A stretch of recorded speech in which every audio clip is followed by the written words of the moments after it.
This is Maya Ellison. It was the sound of a voice in the dark, soft, controlled, the kind you only ever hear in nightmares, that started a dozen nights for hundreds of people across California. He called, he listened, he watched. He left personal things behind as trophies and spared cash, as if he wanted the world to know this wasn't about money. It was about control. Tonight on Still Unanswered, the man who wore many names, the Visalia ransacker, the East Area Rapist, the original Night Stalker, finally unmasked as Joseph James DeAngelo. But even after his arrest and conviction, we're left with questions that linger decades later. Why did he do it? Why did he stop? How many more wounds remain uncounted? I'll guide you through the timeline, the DNA breakthrough, the plea, and the things that still pull at the seams of this story. I'm joined by Dr. Lucas Herrera, a forensic psychologist who studied the minds of long-term offenders and the ripple effects of their crimes. Lucas, welcome to Still Unanswered. Thanks, Maya. It's good to be here. Heavy topic, but necessary. Let's start with a fact list, quick but stark.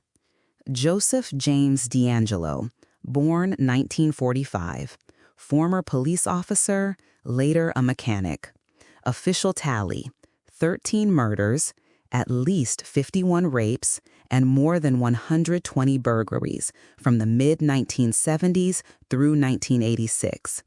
He eluded capture for decades, sometimes operating in the open, day-to-day neighbor, father, neighbor who fixed things. Then, in 2018, investigative genetic genealogy put a stop to it. But Lucas, before we dig into the tools that resolve the case, I want to ground listeners in the lived experience. What did communities feel like during the East Area Rapist years? Terror. Real, constant terror. Neighborhoods, middle-class suburbs, became hostile landscapes overnight. People slept with lights on. Couples rotated sleeping in shifts. Neighbors organized patrols. The ER targeted ordinary homes, single-level residences near canals, parks, places easy to escape from. So you had this paradox. Beautiful, safe-seeming suburbs transformed into places people feared to be alone. And that fear, Maya, it doesn't just stop when the crime stops. It alters lives in ways that are measurable decades on. Exactly. And we hear that in court statements. Victims talk about marriages that broke down, careers derailed, permanent fear. I want to walk listeners through the phases quickly. The Visalia ransacker in 1974-75, the burglaries, the odd thefts of women's underwear, the Snelling murder where Claude Snelling was shot, then the East Area Rapist attacks through the late 70s, escalating sexual assaults, prowling phone calls. Then, after 1979, when DeAngelo was fired from a police job, similar attacks, and then murders show up in Southern California as the original Night Stalker. Lucas, that transition, burglaries to rapes to murders, what does that pattern tell us clinically? Patterns like that often show escalation of compulsion and risk-taking. But I want to be careful. There's a lot we don't know about his inner states. That said, the behavior shows increasing boldness and sadistic control. Burglaries where he took intimate items rather than valuables speak to voyeurism and sexual fantasy. Moving to sexual assault is a jump toward direct domination. Homicide adds a lethal finality, perhaps an effort to eliminate witnesses or an amplification of rage. But we have to avoid neat narratives. Not every escalation has the same psychological pivot. We lack a complete psychological evaluation released publicly. So much remains speculative. Right. We're strict about that here. Speculation only when noted. One concrete point: DNA linked the Sacramento rapes to the Southern California murders in 2001, proving decades later that this was one offender moving across regions. That connection is crucial because it rewired how investigators thought about the crimes. Paul Holes, among others, kept those files alive. Lucas, how important is that kind of persistence in cold investigations? It's everything. Long-term solvability depends on institutional memory and people who refuse to shelve a file. Paul Holes is the archetype of the investigator who keeps the thread. Continuity lets you apply new technologies and reframe relationships between cases. Without that persistence, breakthroughs like investigative genetic genealogy wouldn't find purchase. The science is powerful, but the people who push for its use are the ones who turn potential into results. Let's talk about the breakthrough in 2018, what people call the genetic genealogy arrest. We owe a lot to Barbara Ray Venter and a handful of genealogists. They didn't match DeAngelo directly on consumer sites. They uploaded a derived DNA profile to GeneMatch and found distant cousins, then built family trees across public records until DeAngelo's branch fit the case. In plain terms, they used relatives' DNA to triangulate a suspect. Lucas, from a psychological perspective, does the method of detection change how we think about the offender? It changes some practical things, but not the pathology. The method of detection, whether fingerprint, witness, or genealogical triangulation, doesn't alter the offender's motives or inner life. However, publicly, the way someone is caught can shape narrative about inevitability and vulnerability. Genetic genealogy forces us to confront the porous nature of privacy. Someone's distant cousin uploads data, and suddenly a decades-old nightmare ends. Psychologically, it also reveals that people we think we know can be carrying monstrous secrets. That shock can impact survivors and communities anew. Let me pause for a beat and bring us back to the survivors, because their narrative is often squeezed out by fascination with technique. For many victims, DeAngelo's guilty plea in June 2020 mattered because it finally allowed them to speak publicly about things the statute of limitations had kept buried. He admitted to dozens of uncharged rapes and burglaries on the record, but the legal limits meant many crimes weren't prosecuted as rape. Lucas, how does that affect survivors' sense of justice? It's a complex mix of validation and incompletion. A plea and admissions can validate survivors. They get to hear, from the source, that what happened was real. But plea deals can also feel like shortcuts. No full trial, no exhaustive airing of evidence, fewer chances for victims to cross-examine. For some, avoiding a drawn-out death penalty trial was a relief. For others, it's a loss of reckoning. Psychologically, justice is as much narrative as punishment. Some survivors needed to see accountability. Others needed the trial to be recorded in ways that the plea didn't provide. And that tension played out in the courtroom during the multi-day victim impact statements at sentencing in August 2020. There were stories of decades-long trauma, nightmares, hypervigilance, family breakdowns. Many survivors explicitly rejected the image of DeAngelo as frail and remorseful. He offered a brief apology, "I'm truly sorry," but that rang hollow to many. Lucas, is it common for convicted offenders to offer such brief remarks? What should listeners make of that? Short apologies are common, especially in plea-based proceedings. For the offender, a concise apology can function legally. It's a minimum to show contrition. But contrition isn't just words. It's sustained engagement, restitution where possible, and a demonstration of insight into harm. DeAngelo's remark didn't include deep reflection or explanation, so it's unsurprising victims saw it as inadequate. In some cases, offenders lack the psychological architecture for genuine empathy. Others are calculating. Without more data, private interviews, therapy notes, we can't determine which applies here. I want to slow down and touch a harder question, one that's central to our series: motive. The public line from prosecutors emphasizes power and control. DeAngelo's crimes were rituals of domination, bindings, threats to kill, forced sexual humiliations, the stacking of dishes on a man's back. But there's chatter, reports of him referencing a Bonnie at times, rage about a broken engagement. Lucas, how do we integrate the evidence of ritualistic dominance with personal grievance narratives? Could both be true? Absolutely. Both could be true. The rituals of control, binding, threats, prolonged assaults align with a compulsion to dominate. Personal grievance can be an amplifier, a breakup, perceived slights, humiliation. In some offenders, a small personal wound becomes the template for a larger vendetta against a symbolic class, women, couples, or institutions.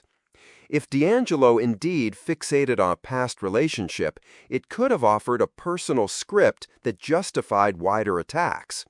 But again, without his psychological statements or a full forensic psych report, this remains a plausible but unverified theory. Listeners, note that word, unverified. We'll keep returning to it. Another major open question is whether DeAngelo committed more crimes than those officially attributed. He lived a long life, served in the Navy, worked as a police officer, moved regions.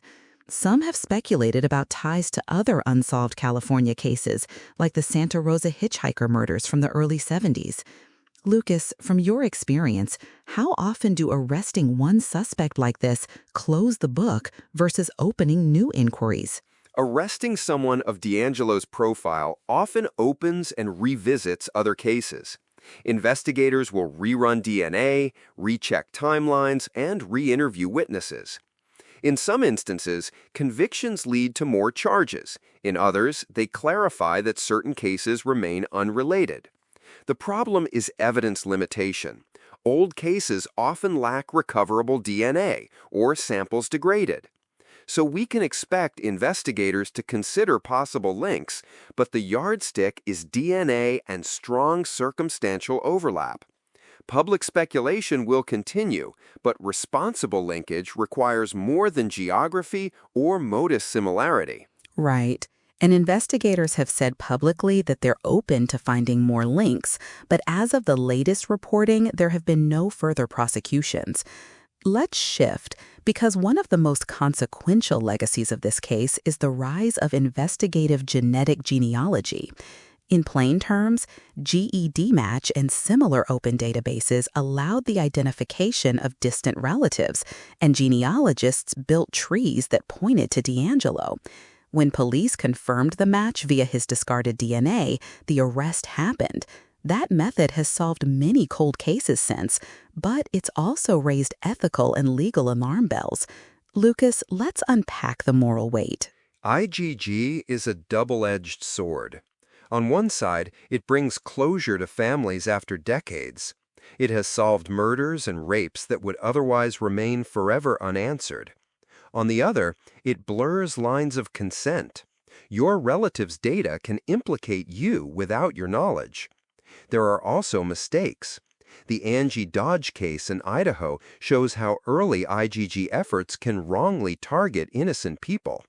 From an ethical standpoint, we need safeguards: transparency about law enforcement access, limits to which crimes IgG can be used for, and procedural protections like warrants or judicial oversight. Without that, we trade one kind of harm for another. And the public policy response has been patchy. After the GSK arrest, GED Match changed its terms and added opt-in controls. But state laws vary widely on whether IgG can be used and under what standards.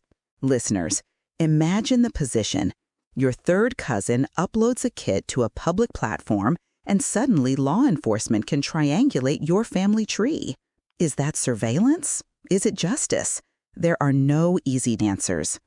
Lucas, in practical terms, Do investigators need national rules? Yes, national guidelines would help. Forensic tools move faster than policy.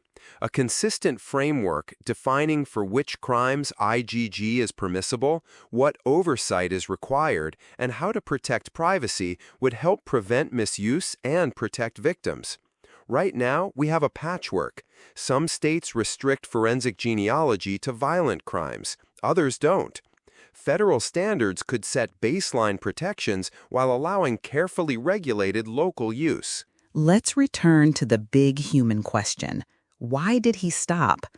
The last known murder is in 1986, Janelle Cruz, 18, in Irvine. After that, silence. He lived as a suburban father and grandfather for decades. Several theories float. He aged out, family responsibilities curbed his impulses, a close call scared him off, or he substituted sexual behaviors that didn't leave forensic traces. Lucas, what's the evidence weight for those possibilities? Aging out has empirical backing. Many offenders reduce risky behaviors with age. Family responsibilities can shift access and opportunity. When you live in a household with others and priorities, access to isolated victims declines. Fear from a near miss is plausible but speculative without evidence. Substitution, turning to pornography, voyeurism, or less traceable acts, also aligns with clinical observations. The truth could be a combination: decreased opportunity, increasing caution, and internal shifts. But the persistent mystery is why such a compulsion ended when it did without a recorded trigger. And that mystery is part of the reason this case fits our series. It's a moment where forensic closure coexists with psychological uncertainty. I want to read a short excerpt from an impact statement made at sentencing. This is paraphrased for clarity, but true to the survivor's tone. "My life ended the night he came into our home. I survived, but I have not lived the same day since." Those words haunt me. They're what ties us back to survivors. Lucas, how do communities and families try to rebuild over decades? Are there absolutes in recovery? Recovery is nonlinear and individual. Many survivors find meaning in advocacy, in support groups, or in testifying. Those acts can be restorative. Others live with chronic symptoms: PTSD, trust issues, relationship instability. Children of survivors absorb those patterns. Intergenerational trauma is real. But absolutes? Not really. Some people heal significantly, others continue to carry scars. The legal resolution helps some. Validation can be cathartic. But an arrest or conviction doesn't erase the memories or the rewired nervous system. We've dwelled on big themes: escalation, detection, ethics, motive. But I want to ask you, Lucas, something more clinical and maybe uncomfortable. Did DeAngelo show traits consistent with psychopathy or another diagnosable disorder? He was methodical, callous, and charismatic enough to be a cop and a family man. How do clinicians parse that? The behavior, callousness, lack of remorse, manipulative social presentation overlaps with traits associated with psychopathy or antisocial personality disorder. But diagnoses rarely suits public narratives. Psychopathy is assessed via detailed instruments, collateral information, and clinical interviews, things we don't have publicly.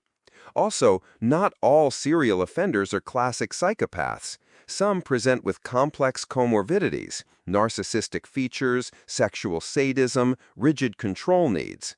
With DeAngelo, there are indicators, but absent structured clinical data, any diagnostic label would be provisional. Okay, that cautious framing is why we bring you on, Lucas. Let's move to another technical but crucial point: evidence and the statute of limitations. Many of the rapes took place in the 1970s. By the time DeAngelo was arrested in 2018, California's statute of limitations had changed, and many offenses could not be charged as rape. Prosecutors instead charged kidnappings and murders. What did that mean for victims seeking formal legal recourse? It meant incomplete legal closure for a lot of survivors. The statute of limitations reflected a period when legal systems underestimated the barriers victims faced in reporting sexual assault. By the time DNA and IgG gave the suspect away, prosecutors had to be creative, filing charges under kidnapping statutes or charging murders where possible. For many survivors, the public acknowledgement during guilty plea and sentencing provided some measure of justice. But legally, prosecution limitations left many crimes off the official ledger. And some victims wanted the process expedited, no long trial, while others wanted a full airing of the evidence. The plea spared years of litigation, but also denied a traditional trial narrative. Lucas, from an ethical perspective, do you side with prosecutors who took the plea to spare survivors, or with those who thought a trial might provide fuller truth? I don't think it's binary. Ethically, victim-centered justice means listening to survivors' wishes. Many survivors indicated they preferred not to endure a drawn-out public trial. Trials can re-traumatize witnesses. On the other hand, trials can help reconstruct details that a plea leaves unresolved. The pragmatic answer is case-specific. Respect survivors' needs while recognizing the value of public, transcribed truth. In GSK's case, prosecutors appeared to weigh those variables and opted for a route that delivered certain, immediate accountability while minimizing additional harm to survivors. Listeners, a quick audible pause, and then we'll get into the broader legacy. The Golden State Killer case changed cold case work. FIG, Forensic Investigative Genetic Genealogy, grew into a field. New training, conferences, and consultancies emerged. But the field also stumbled. Early misidentifications, concerns over warrants, and the broader worry that the method could spread into petty crimes. Lucas, how do we balance the technological promise with safeguards? By creating rigorous protocols. First, limit the use of IgG to serious, violent crimes and unidentified remains, cases where the public safety stakes are high. Second, require judicial oversight, search warrants, or at least documented standards for when IgG can be used. Third, mandate transparency to the public and the relatives potentially implicated. Fourth, establish processes for rapid correction if a lead proves false. Science and policy must be codified together so we don't create a surveillance boomerang that harms innocent people. We've spoken so far about what we know and what we don't. Let's go through the list of still unanswered core questions and reflect on each briefly. 1. What was his true motive? 2. Did he commit additional unlinked crimes? 3. Why did he stop? 4. What was his inner psychological life during those quiet decades? 5. How should we regulate IgG moving forward? Lucas, run with the first. Motive. Briefly, what's unresolved? Motive. Unresolved because motive isn't a single item. It's a constellation. Power and control are apparent. Personal grievance may have fed the rage. But we lack a first-hand account or a full psych evaluation to map how fantasies, emotions, and life events bound together. So we have plausible explanations, but no definitive, self-reported motive on record. 2. Additional crimes? Investigators will keep looking. DeAngelo's lifespan and mobility make additional links plausible, but DNA and hard evidence are the only reliable connectors. Until those show up, we can't say more. 3. Why stop? Combination of opportunity decrease, age, family entanglements, and possibly fear or substitution. But again, we lack a smoking gun explanation. 4. Internal life during quiet decades? We don't have diaries or deep interviews. That silence is one of the most chilling parts. Someone living two lives without leaving an interpretive record. It denies psychologists and survivors a fuller understanding and leaves those closest to him with questions. 5. Regulation of IGG? We need federal baseline standards, judicial oversight, and privacy protections. Practical ethics must keep pace with forensic innovation. Let me bring us back to the human scale before we close. I want to read, again, paraphrasing for sensitivity, the closing lines of a survivor's statement. For 40 years, I lived locked in a house of fear. Today, I stand outside that house, but the door is still there. Lucas, what does that image mean to you as a clinician? It's an image of partial freedom. The offender's capture can unlock the front door, but internal locks remain. Survivors often need time therapy, social support, meaning-making to dismantle those internal barriers. The criminal justice step is crucial, but not sufficient for healing. That's why survivor-centric services and long-term supports matter as much as prosecutions. We'll put resources in the episode notes, hotlines, survivor organizations, and reading for those who want to learn more without sensationalizing the crimes. Before we go, Lucas, I want to ask something more reflective. Given everything we've discussed, science, law, survivors, mystery, what should our takeaway be? 1 or 2 sentences. First, the tools that solve this case are powerful, but must be wielded with strict ethical guardrails. Second, closure for survivors is complicated. Legal victory is not the end of suffering, and we should prioritize long-term support. Thank you. And to our listeners, this episode has been focused on unanswered questions, but not for sensational reasons. Our aim is to respect survivors, interrogate our systems, and remind ourselves that some truths remain stubbornly out of reach.